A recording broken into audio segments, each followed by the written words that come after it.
handiti hapo zuri babhaisani hapa babhaisani ngakana uye vakati undundu vane chimwe andayechi chakagara pambapa vakati undundu handiti ndombofara kuno onozvakandadi ndava ikoko ndombofarawo pano newe mungai newe Jewish shepherd mati gonesi kana ndamba kanakazwa nasapira ndiwa atinoona mabondeso kuita the first miracle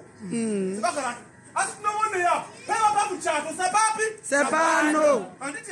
zvatiri kuona nhasi zvokuti shepherd nemukadzi wake mungai varoda kuti hatitangotangi sina kuudzani Mwari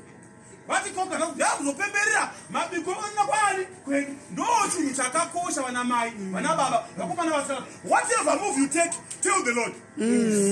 Mwari baba vana masimba wakenda vakupinda muwanano nyangwe mangwana shepherd onetsa mungai unogona kuwanekoze kuti Mwari murume uya ende Mwari unoti bless the price kuti murume upishe une murume reo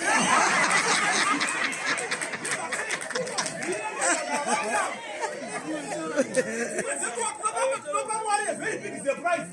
Kuti munoti Mwari baba wana masimba ose mukomana wangu hashadi mimba Mwari kuti une mukomana wakati kuti uzakare kuti ndanyengiwa ndabiwa saka tukwatsabe navanhu ava kuti whatever thing you do which is very important in your life suma Mwari ndikaona kubasa chairo Mwari baba wana masimba amen amen nangu wozowanikwa uchiba Mwari unongoti vatu vakambotirudzare ngatikavhire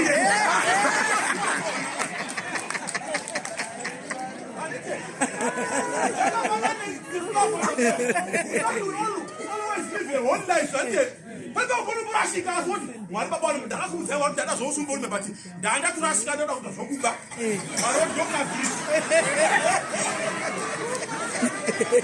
saka ndikuti kudiya avati vachitambira chei tokugona kuziva wokuudza kana wadi watati zvakanaka chechipiri vachindovadiwa chatinoona bongai chatinoona toonei mai Maria vanoudza mwana wavo kuti vanhu ava vachina waini yadi yapera